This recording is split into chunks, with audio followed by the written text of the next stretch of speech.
Hey guys, how are you today? Quick rant before we dive into today's chaos.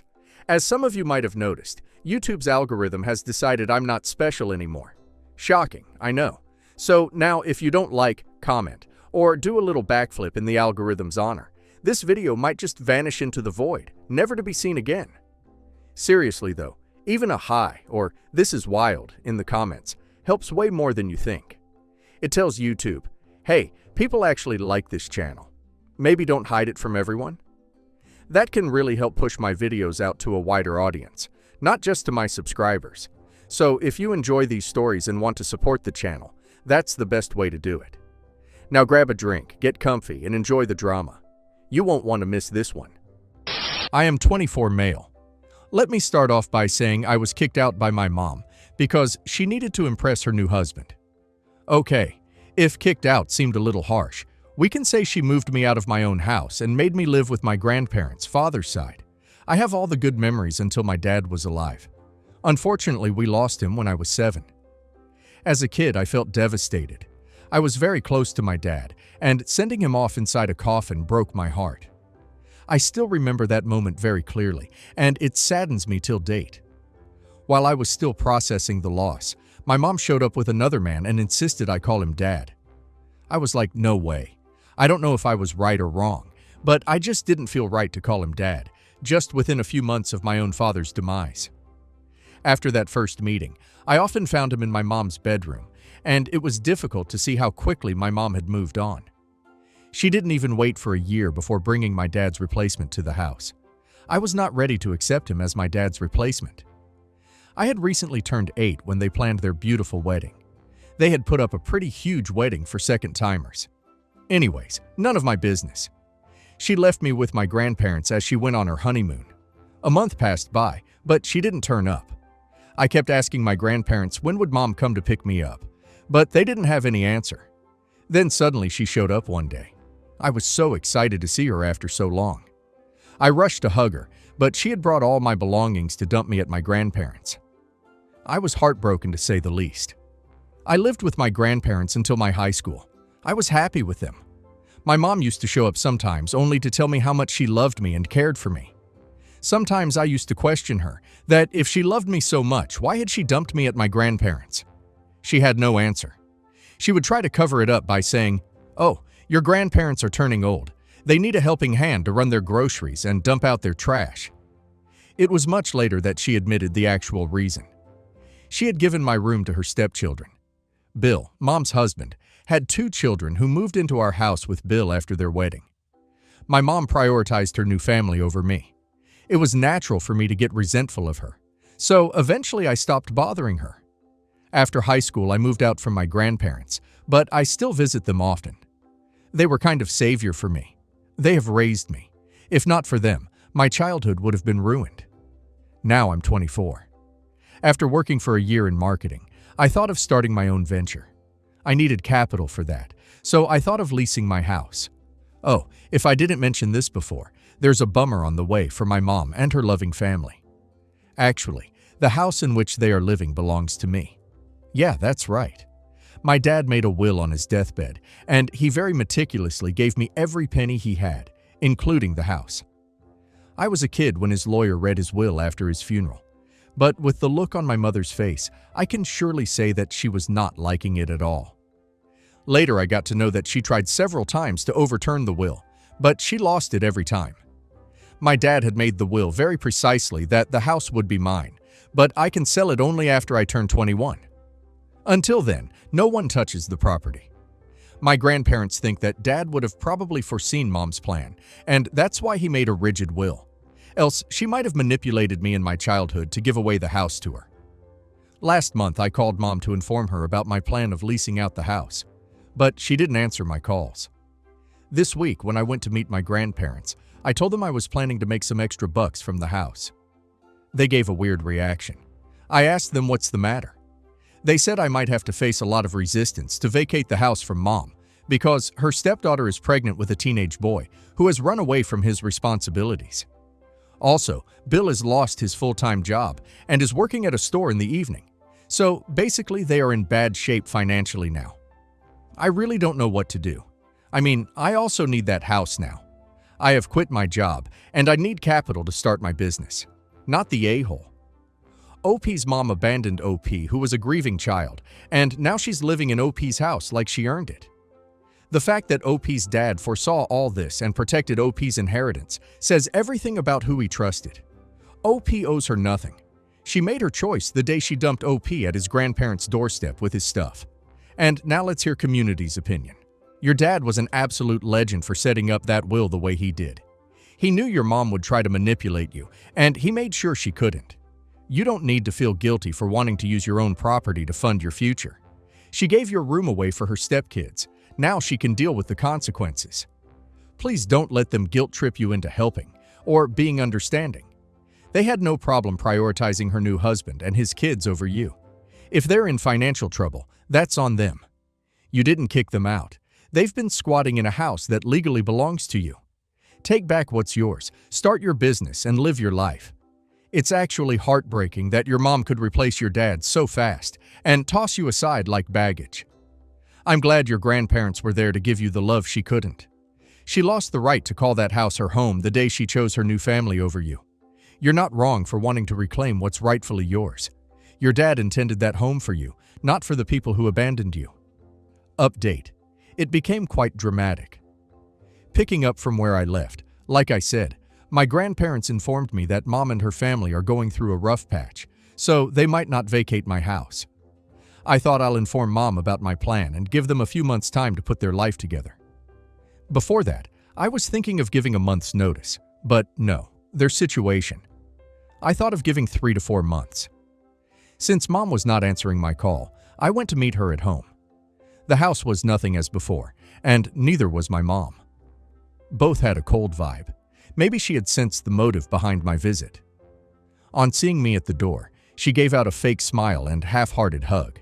Mind you, we were meeting after almost a decade. Yeah, she stopped visiting me after I entered my teenage years. Yeah, I had turned bitter towards her. Why would I not? Even though we met after so many years, she didn't bother to ask me how I had been. She was not interested in knowing anything about me. It was like, oh, you're here. Must have been something important that brought you to my doors. The pleaser in me said, oh, no, nothing important. Just came to check on you. It's been a long time. She smiled and said, sure it is. A wave of silence followed for another 5 minutes until I stood up to leave. It was definitely unpleasant. I didn't feel welcomed at all. Besides Mom, my pregnant stepsister was also home, and she too gave me a very bad look, as if I was there to create some sort of trouble.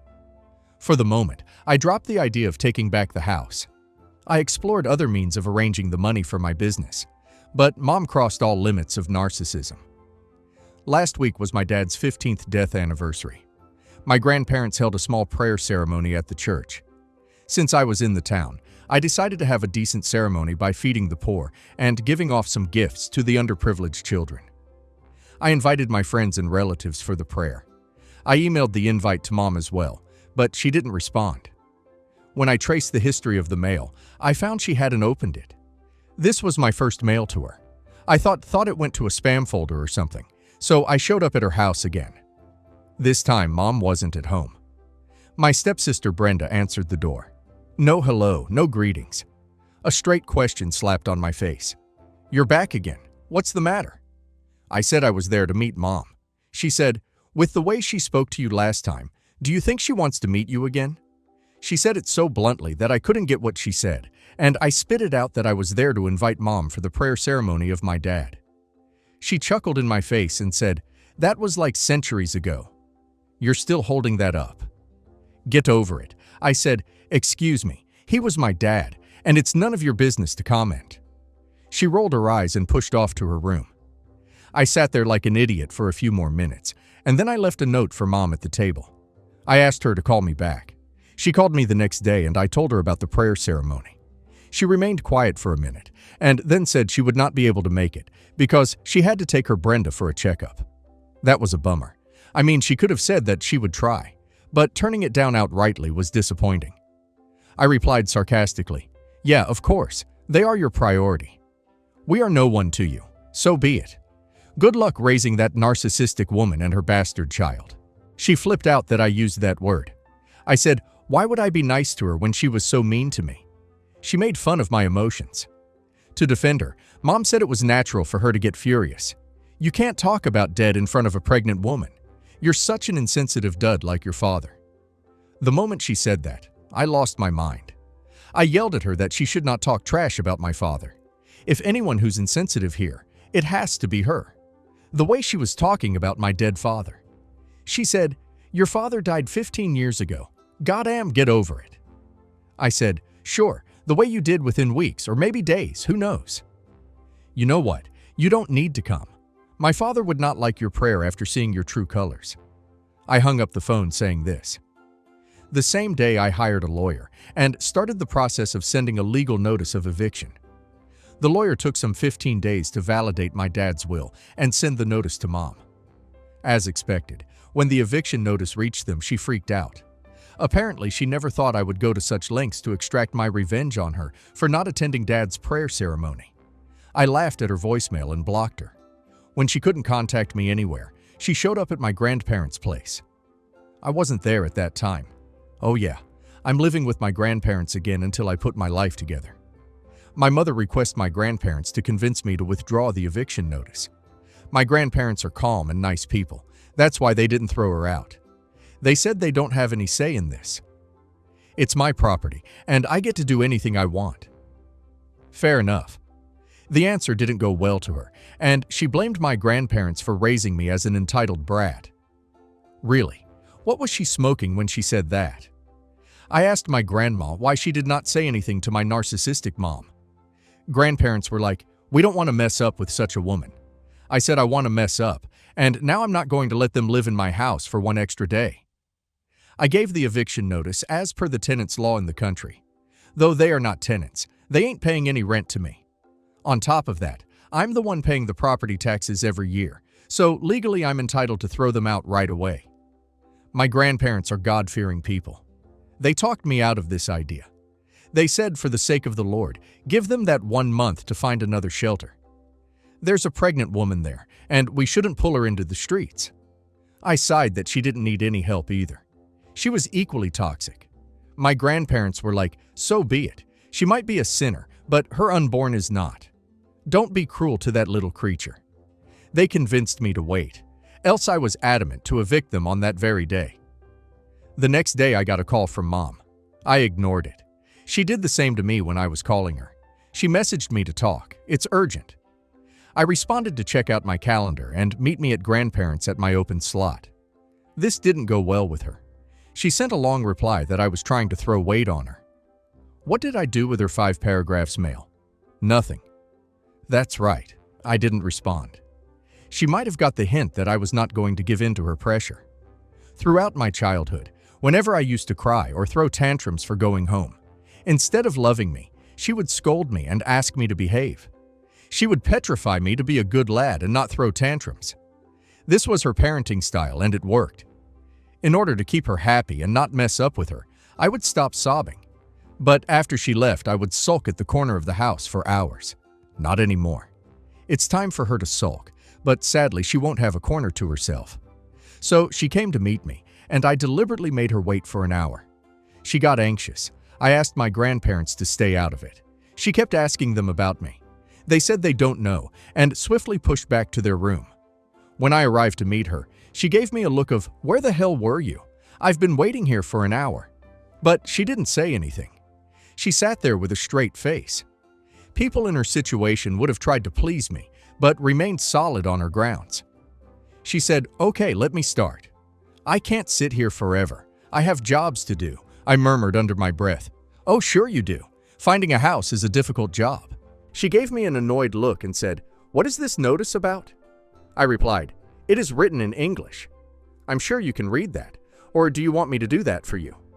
She was absolutely pissed off. She threw the notice at my face and said she was not going to vacate the house on the basis of some stupid notice. After she was done yelling, I said, then let's wait and witness the repercussions of not following the court order. She was like, I gave birth to you. Don't you try to outsmart me. That house is of my husband, and no one can throw me out from there. I said, Surely a legal air can. I was responding to her calmly in order to piss her off, and she did get pissed off. But the moment she referred to my dad as her husband, I lost my mind. Really, you have the audacity to call him your husband when you skipped his prayer saying he was history? You don't deserve his house. You are just squatters, and I'm going to free that house from all leeches. She stood up and said she was being nice to me, and now I'll have to deal with her lawyer. I laughed and said, sure, by all means. We still have 20 days to go. Let's see what next she pulls up from her sleeves. Update 2. I got the house after a lot of tussle. Like I mentioned in my earlier post, I gave 30 days notice to Mom and her family to evict the house. She came to me and tried to gaslight the entire thing. I shut her down, and she leaves. The next series of events was nothing but pure narcissism by them. Could you believe that her stepdaughter Brenda came charging at me, and on top of that, threatened to press a harassment case on me? She was playing her pregnancy victim card like, I can do anything I want because I'm carrying a child inside me. I said, woman, pregnancy is not a ticket to get away with your nuisance. She tried to mess up with my grandparents until we showed her the camera installed across the house. I said, one more time you set your foot here, I'm going to get you arrested. Then comes my mother to defend her golden stepdaughter. She accused me of abusing and mentally torturing her pregnant Brenda. She said she is going to sue me for this. I said, sure, let the judge decide basis the camera footage. When she no longer could win through force, she mellowed down. She started sobbing and said what did she do wrong in raising me, that I became a self-centered individual. She started blaming herself for not raising me properly. She in fact brought my dead father in between and said it was his fault that he died so early and didn't give me a proper upbringing. I said, hold on. If anyone is to be blamed, it has to be you. Not for raising me wrong, because you never raised me. I'm raised by my grandparents and they did a pretty good job. You should feel sorry for abandoning me. But you know what? Glad you didn't raise me. I see how badly you have raised your stepdaughter. I brought up her teen pregnancy thing also. I know I shouldn't have done moral policing, but in the moment of rage I did. Naturally, she got furious at me. I realized that I had overstepped my boundaries, so I remained quiet after that. I said I didn't want to get into any further talks. I just want my property back.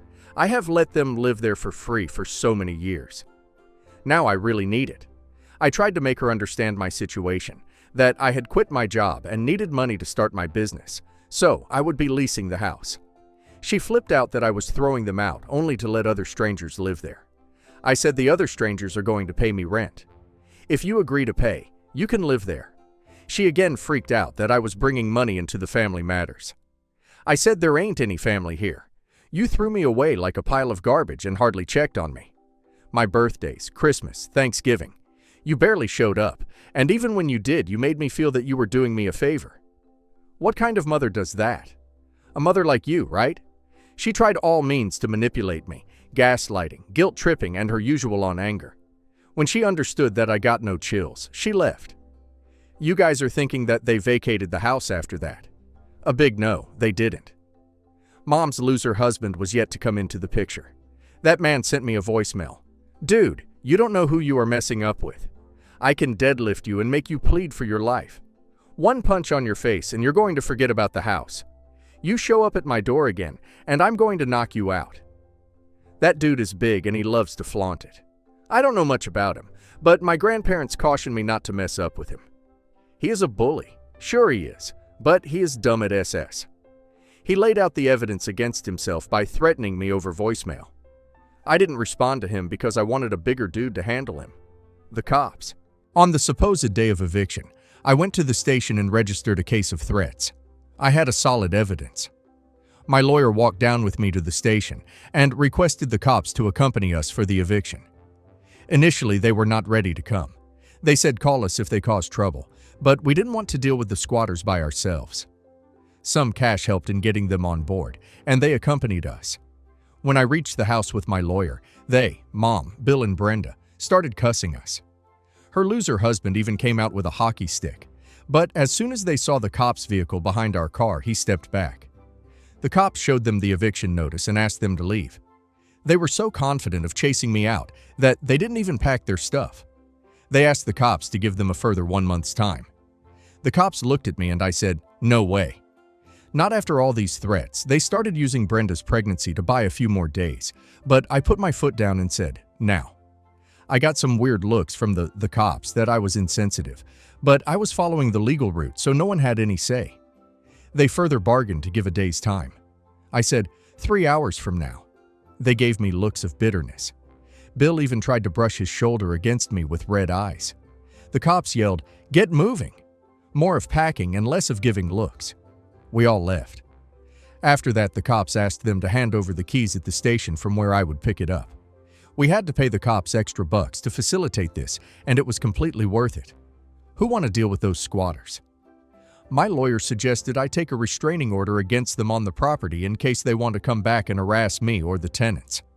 They're well capable of doing that. We took it, and the cops shared a copy of the restraining order with them and explained the consequences of violating it. The look on their faces was unmissable. So finally I got the house and I've put it up for lease. I hope to get a good deal, and I'm able to start my business as soon as possible. Enough of dealing with the she-he-headed people. This would mostly be my last update unless they come back to mess up with me again. Thanks for reading this and supporting me throughout.